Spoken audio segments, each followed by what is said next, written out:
Dr. Julia Windy Gunadi, MKes, adalah pembimbing satu saya. Beliau sangat menginspirasi saya, terutama dengan peminatan yang sama, yaitu pada fisiologi olahraga, dan saya juga mendalami peminatan di fisiologi olahraga. Kemudian juga beliau dari awal perkuliahan saya memberikan motivasi dan juga bimbingan yang sangat baik terhadap saya, sehingga saya bisa membuat tesis, maju ujian proposal, sampai dengan seminar hasil, lalu kita juga sampai mendapatkan pendanaan hibah dari Bima Dikti, lalu sampai pada tahap publikasi. Pastinya kedua orang tua yang udah membesarkan dengan penuh kasih sayang, penuh pengorbanan. Kemudian dosen saya yang saya hormati, Dr. Hedi Herdiman, yang telah membimbing saya selama masa perkuliahan saya. Dan juga nggak lupa teman-teman, sosok-sosok hebat, teman-teman saya yang bisa diajak diskusi, yang mendorong saya untuk tetap termotivasi di dunia perkuliahan ini, seperti Timothy Jonathan, Stefani, Azaria, Feli, Esther, dan masih banyak lagi teman-teman hebat yang gak bisa saya sebutkan satu persatu. Saya pikir di sini saya hanyalah perwakilan suara dari teman-teman saya yang duduk di wisuda hari ini.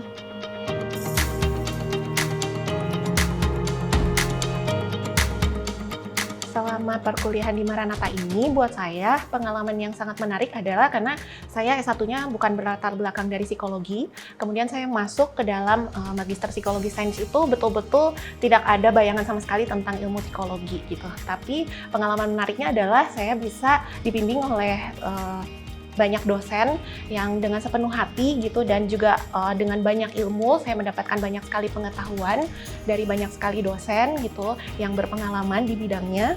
Kemudian saya juga bisa bertemu dengan banyak orang, teman-teman saya dari berbagai latar belakang dan dari berbagai latar belakang profesi begitu, dan sehingga menurut saya itu adalah pengalaman yang sangat menarik untuk saya. Dan selain itu di S2 kali ini juga saya sudah berkeluarga gitu, jadi harus membagi waktu betul-betul antara keluarga, pekerjaan, dan juga perkuliahan. Tapi puji Tuhan akhirnya bisa selesai.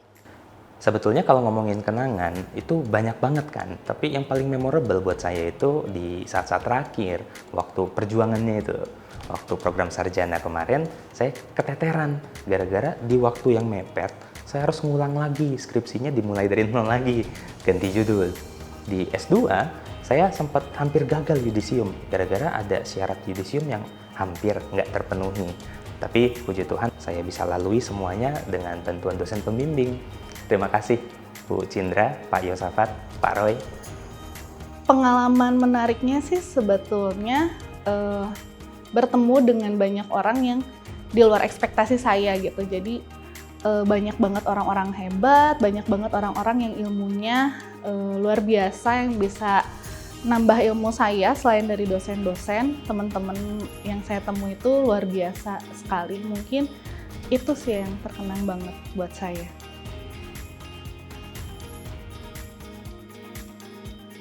Pesan untuk kampus Universitas Kristen Maranatha, terutama untuk prodi Magister Kesehatan, Penuaan Kuliah dan Estetika, dan untuk Fakultas Kedokteran, agar terus semangat. Saat ini sudah sangat baik, dan semoga kedepannya terus lebih baik lagi, lebih berkembang, dan mungkin kedepannya bisa membuka jurusan-jurusan fakultas atau prodi program studi yang lain di bidang kesehatan, bahkan sampai kedepannya mudah-mudahan bisa sampai buka doktoral. Dan juga selamat, kemarin sudah ada pembukaan untuk PPDS Objin di kampus Maranatha ini. Mungkin kedepannya harapan saya bisa terus berkembang kampus kita. Pesan untuk Maranatha, saya berharap untuk Maranatha dapat menghasilkan para lulusan yang terbaik, yang bukan hanya terbaik di bidang akademis, tetapi juga memiliki nilai value di dalam hidupnya, sama seperti value dari Maranatha, yaitu integrity, care, dan juga excellence. Saya berharap para lulusan juga tidak hanya berprestasi secara akademik, tetapi juga memiliki karakter. Saya berharap, berdoa Maranatha, khususnya program Magister Teknik Sipil, bisa mencetak lulusan yang terbaik, lulusan yang membawa dampak luas buat masyarakat yang luas. Pesannya untuk Maranatha semakin berkembang lagi, semakin lebih baik, semakin bisa menjadi inspirasi buat banyak orang, terkhusus untuk mahasiswa-mahasiswinya. Semoga tetap menjadi berkat untuk mahasiswa-mahasiswa calon-calon dokter di Indonesia, tetap menjaga mutu kualitas pendidikannya supaya bisa bersaing dengan dokter-dokter dari lulusan lain. Oke, mungkin sekalian pesan untuk teman-teman semua yang akan memasuki dunia koas. Aku tahu mungkin pendidikan kedokteran memang panjang dan keras, yang tend to make your heart goes numb. Tapi aku mau teman-teman hari ini bisa ingat-ingat kembali alasan mula-mula kenapa teman-teman memilih untuk masuk ke dunia kedokteran. Bagaimana rasa kemanusiaan yang teman-teman rasakan di awal kalian masuk, dan kekaguman akan ciptaannya yang luar biasa. Jadi aku berharap teman-teman semua bisa pakai hati yang baru untuk masuk ke dunia koas, bertemu dengan pasien-pasien yang nyata dengan hati yang baru. Fakultas Kedokteran. Fakultas Kedokteran. Fakultas Psikologi. Fakultas Teknologi dan Rekayasa Cerdas. Fakultas Hukum dan Bisnis Digital.